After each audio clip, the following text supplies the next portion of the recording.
press conference. Tonight's guest is the chairman of the Committee on Homosexual Offences and Prostitution, Sir John Wolfenden. Questioning him in the studio are Walter James of the Times Educational Supplement, Charles Curran of the Evening News, and John Freeman of the New Statesman and Nation. Sir John, what I think everybody knows about this controversial report that you've just put your name to is that it deals with the two main subjects of prostitution and homosexual acts. Now, we're going to question you about both of them, but first about prostitution. Now, it seems to me the criticism which has been brought from a good many quarters against your recommendations is this, that you've been content just to make recommendations which tuck away out of sight a scandal, sweep under the carpet is a phrase which some people have used. In fact, that you've been humbugs about it. Now, is that a fair criticism, do you think, or not? I wouldn't have said so myself, no. I think it would have been a fair criticism if we had been setting out, by the recommendations that we made, to try to abolish prostitution. Because if you are setting out deliberately intending to abolish it from the point of view of public morality, then clearly just to drive it under the carpet, as you say, would be humbug. But what we were really trying to do was not that. We thought that our concern was with crime, with offences against the law, rather than with, if I may use the word, sin. Yes, but if I can cut in there, you are slightly begging a question, because it's your recommendations which determine what is crime. Now, are you drawing a sharp distinction between crime and sin, and if so, what is the distinction? Well, then may I try it another way around? Yeah. What I would have thought that we were concerned with in this whole field, so far as our job went, was this, that we were really concerned with public order and decency, and with the protection and safeguarding of those who need to be protected and safeguarded. We were not concerned with the private, personal, moral responsibility of an individual adult man or woman for his or her private sexual behaviour. Is that a fair distinction? Yes, I think it is. No, it's a fair distinction, but I don't think it goes far enough, you know. After all, the criminal law of this country does, and I think must, more or less represent public opinion. The criminal law, in fact, isn't enforceable unless public opinion is broadly with it. Now, won't you agree, perhaps you won't agree, but I'd like to know whether you do agree, that so far the law relating to both these matters with which your report has dealt has broadly reflected public opinion. Now, what grounds have you got for supposing that public opinion has been changed? Well, have you got any evidence to justify the belief that public opinion has been modified? Just a second. I would, if I may, disagree with what you said just then about public opinion being, if you like, represented by the law as it at present stands, certainly about prostitution, because I thought that really one of the big things that we've had thrown at us over the last 3 years was, here is public opinion desperately anxious to clean up the streets. Yes. So that public opinion is not satisfied with the present law. I think that's pretty clear. Yes. And public opinion is also concerned, surely, with general morality. And I don't think it's fair to draw a distinction between the law and moral feeling in the community at large. I think there is a connection between them. Surely. They don't cover each other exactly, but I think there is a connection there. Yeah, I quite agree. I mean, I wouldn't for a moment say that the law is entirely one thing, and public opinion or public morality, and opinions about morality, are all different. I mean, there's a thin line, if you like, between them. But if I may just say so, I think that what you've got to remember is that you can't, in fact, legislate for private, personal, moral responsibility. If you do, you see, you're doing the opposite of what you intend to do. May I just go on for 1 second? When I was a schoolmaster, years ago, I thought that it was a good thing that the rules of a school should represent as completely and as nearly as possible the way in which I wanted boys to behave. And I would have been prepared to generalize that to the laws of a state. Now, it may well be that for boys and girls at school, that's a good idea. But I think it's not a good idea for the laws of a state. I absolutely agree with you, Curran, that the law and public opinion have got to be very close to each other. But if you cover the whole field of a man's life by the law, you are in effect depriving him of personal responsibility. Yes, but the law does make certain interventions in this Yes. private field. For instance, in this country, Does. the divorce laws are framed in a general sense to discourage divorce. Now, I know divorce is a civil thing and it's not a crime, but Right. Well, nevertheless, that's very the public opinion of this country is represented by bodies, church bodies, among others, regards divorce as many of them are sin, and their pressure is brought to bear on the governments to stop the law becoming to make divorce easier. Now, isn't that a kind of fair parallel? Well, may I just go back to one bit of it? It's perfectly true that, for instance, you and I would disapprove, and certainly this committee disapproves very strongly, of adultery, of fornication. But neither of those are criminal offences, are they? No, but the law does take, that is certainly true, but the law does take an attitude towards divorce, and that attitude is to some extent determined by public moral feeling. Quite. And I would only transpose that into the realm of the particular offences you're dealing with in your report. It's after all true in a fairly wide fashion, isn't it? There are a number of ways in which the law does seek to broadly to represent public moral standards. Yes. The question that whether an act is committed in private is not necessarily the only or even the determining question. Sir John, I want to follow this up and try and, if I can, to sharpen a point. You said that what you were concerned with was maintaining public order, and that therefore you'd limited your inquiry. But surely that won't quite do, because if you're making recommendations which define a crime, you've got to do more than that. You've got to consider what corrupts the public. Yes. Now, did you in fact come to the conclusion that extramarital relations, whether between men and women or between men and men or women and women, were not corrupting to society as a whole? Because if you didn't come to that conclusion, then why did you decide that they should not be a crime? Well, it's not for us, you see here, to decide what is to be a crime in the broad sense. We tried, in fact, very hard to get the highest legal authorities in the country to tell us what ought to be the elements of a crime. Yes. You see? Yeah. And nobody could. Nobody can. I suppose, as Curran rightly says, in the end, it's what public opinion thinks ought to be barred by the law, Yes. isn't it, Yes. in the end? Yes. Yes, but you see, are you going to say that the law ought to be in advance of public opinion, or just a little bit of way behind I public don't opinion? think it should be in either position. I think it should broadly represent public Yes, opinion. well then, can you tell me what public opinion is at the present moment Well, on these 2 points? Broadly, I suppose public opinion on both these matters has been determined in a climate of Christian morality. Would you Yes, agree with that? I should indeed. And broadly, there should be no changes in the law which I should have thought, take the law outside of that climate. Would you Yeah. agree with that? Yes. Would you agree further that certainly on the second, we haven't really come to it, but No. on the second question, the question of homosexuality, that the law, public opinion and Christian morality are broadly in concurrence? Well, I think what we're all really bothering about, all four of us at the moment, is how you can find out what is public opinion on any of these particular points. You see, one can't say, can one, that this is the law, therefore this is public opinion. No, but of course on the it other might be part the of other way the around. question, you can But- say these are broadly the moral belief of this country, and the law should broadly But if you conform with it. find an indefensible law, a law which outrages public opinion, there is an agitation, and that particular law is repealed.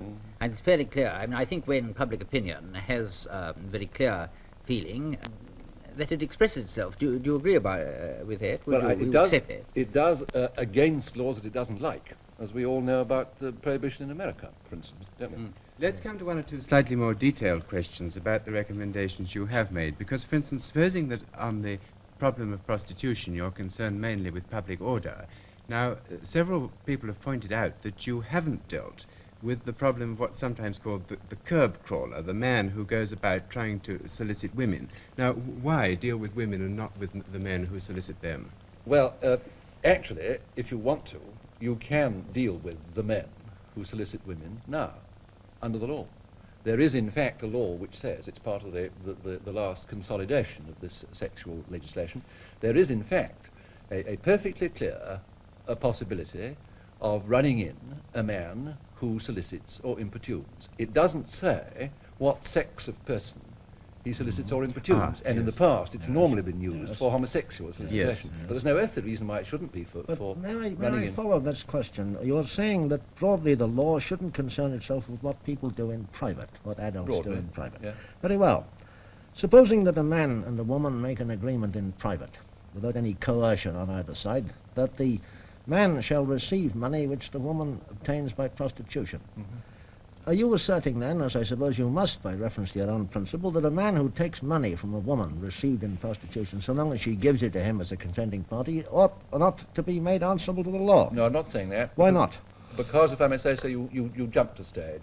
The agreement may have been made in private, but the act by which the woman got this money was not, presumably, a private act. Why should, supposing it is, it's as well maybe, supposing that the lady receives her clients in private, they come to her in private, Yeah. there's no question of public solicitation. According to the principle you're laying down, this man ought not to be made answerable to the criminal law. According to the principle that you've been laying down, namely that the law as it at present stands broadly reflects public opinion.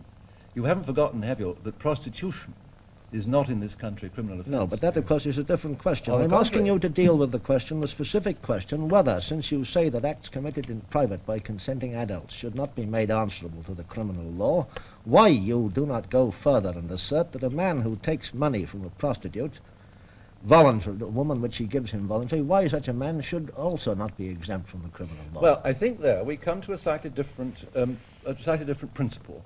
The second of the two things I mentioned at the beginning about the function of the law. The first is to preserve public order and decency. The second is to protect and safeguard from exploitation. Again, you see, forgive me for interrupting, but this, of course, is not dealing with the question, because I'm assuming that in the case I'm discussing, the woman does it voluntarily. There's no Yeah. question of coercion, that No. she is a consenting party. It's a voluntary bargain without Right. any element of coercion. Yeah. In those hypothetical circumstances, do you still say that the man ought to be made answerable to the criminal law? Well, And I if not, why not? Well, I personally would, you see, and indeed he is. I personally would, because I think, if I may repeat myself, even if you don't like it, I think there you are getting onto a rather different limb of what the law ought to do. And I think that we should all agree, however we may slightly differ about the relation between private morality and the law and public opinion, I think we should all agree that there are certain kinds, there are some broad kinds of behavior which, however difficult they are to define, we should think that the law ought to... Oh, but surely, Sir John, if you're giving away the whole case. If you say there are some sorts of behaviour which the law ought to penalise, even if they're committed in private, you won't admit that one of these kinds of behaviour is the behaviour of the man who makes a bargain with a prostitute. Why should you go on to include the case of the two males who commit homosexual acts in private? What is the reason? Because On what ground do you differentiate? on two grounds. In the one case, in the case of the prostitute and the man behind her, there is thought by a large number of people to be an element of exploitation in that. If we which people exclude don't that like. element, if it's a But you complete... can't entirely Can't exclude you? it, probably, I no. don't think you can. I mean, if you, in the hypothetical case you invented, I would have thought there was a degree of using a person as a means to. Something which, broadly speaking, society disapproves Sir of. John, one of the things which has surprised a lot of people about your report is your finding that this problem of the man behind the prostitute is relatively a small one. Now, at least the readers of the Sunday newspapers are going to be very Yes, surprised to hear that. They are. What was your evidence? Because I noticed that you didn't, in fact, interview any prostitutes. Well, that wasn't our fault. We tried to. Well, I know you but did. they wouldn't come. But what was the evidence for this rather surprising statement? The evidence was fairly widespread. There was a very important, I think, very important piece of what I hope I may be forgiven for calling field work done on this by somebody who really got to know prostitutes and lived with them and worked with them for a long time. And her general feeling was that we men, if I may be allowed to say so, we men exaggerate this particular issue. And that opinion was confirmed, in fact, by a very experienced London policewoman who just smiled rather knowingly when we intervened about the Ponces and said, well, that's the way you men always talk. Actually, the girls like to have them behind them. This book, which I also know is an Yeah. admirable book, Yeah. but it was done 5 years ago. Now, when you visited the East End of London recently, you didn't find any evidence to suggest that that particular point had become out of date. Well, I personally did not visit the East End of London. My experiences in this matter, or experiments in this matter, were confined to the West End. What you're saying, then, is that as far as you could discover, there is no mass exploitation. What we are saying is that so far as we could discover, there is a considerable exaggeration of this notion of organised vice. In Well, inverted what commas. I would like to ask is this. You see, the main end of your report, your proposals, is to clear the streets of vice. Now, which in a sense, as I think you admit in the report, means driving it underground. Driving it somewhere Now, else. Yeah. don't you think, I have a feeling that if that happened, you would find that you did have organised vice springing up underground. What happens, you have a one fine, then a very much heavier fine, and then imprisonment. Well, these are Well, maxima. Those yes. are all maxima. But isn't the general result of all that that the women concerned get worried, anxious, new legislation? They drift off the streets, they turn for protection, they get into an organisation which now doesn't exist, or several organisations, and you have a vast, between this city of light, which you've brought about by your proposals, you have underneath, tucked away, a city of darkness, where heaven knows You have what bright goes on, lights, yeah. where you have cruelty and exploitation which you've got not Well, today at all.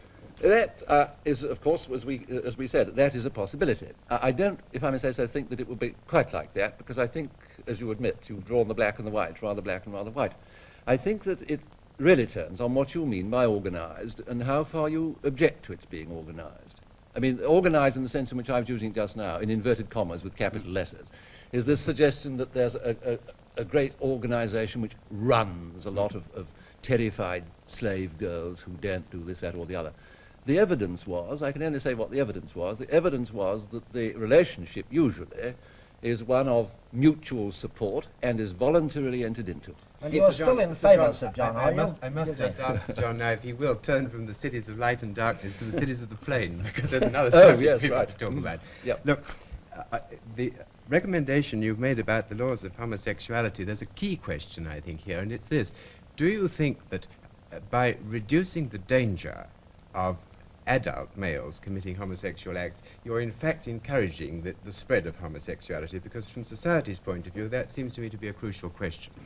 Well, may I get it quite clear? Do you mean the spread of the condition or state homosexuality? No, I do or not. The spread, the increase in homosexual in the behaviour? perpetration of acts, yes. Yes, and do you mean homosexual acts between adults Yes. or homosexual acts between adults and minors? Well, primarily between adults, but of course if you encourage a spread of acts in general, then you are liable to spread it among minors as well as among adults. Well, that, if I may take that point Yeah. first, that is apparently a very controversial and difficult question. It seems from practically all the evidence we've had, I wouldn't say unanimously, but an overwhelming majority of the evidence is that there are two kinds of men, two broad categories of men of this kind. Those who prefer contemporaries as their partners, and those who prefer boys or young men.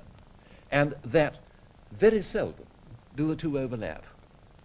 That is the medical evidence. So it's really your serious belief that if you do take the risk of spreading homosexual acts among adults, you will not in fact be imperiling children any more than they are at It present. could very well be that it was a safeguard. Yes, I It see. could very well be that it was a safeguard because, you see, at the present moment, there are, I'm afraid, a certain number of men who do commit homosexual acts with boys or younger men.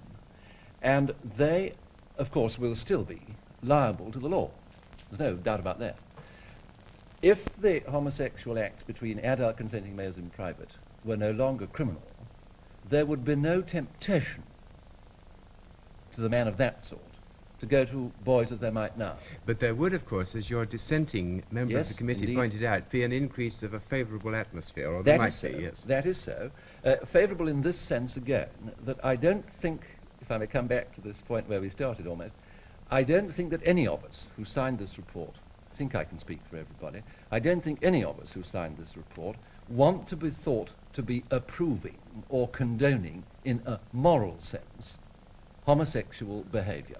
But you are, in a sense, more tolerant of Well, it. at any What rate, we're saying is giving it that a certificate of immunity. No, aren't no, you? I think, what we're saying, may I say, we're not, I think, to be taken, I don't want to be taken very seriously, as approving or encouraging or morally approving of this sort of behaviour. The churches don't, they say it's sin, you see. What we're saying is that we don't approve of it morally, just as we don't approve of all sorts of other things morally, for instance, adultery and fornication.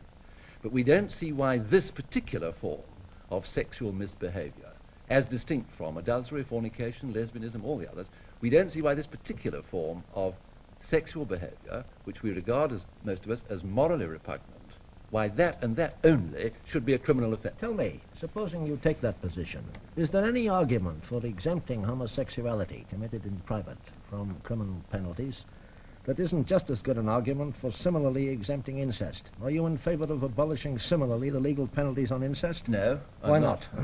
Because I think, I don't know as much about incest as I've learnt about these other things in the last 3 Nevertheless, years. if you're laying down a general principle, will you apply it to the I case will, of incest? yes, and I would have thought, it seems at any rate, that the general feeling of history and society on that matter is that that is one of those things that ought not to be tolerated.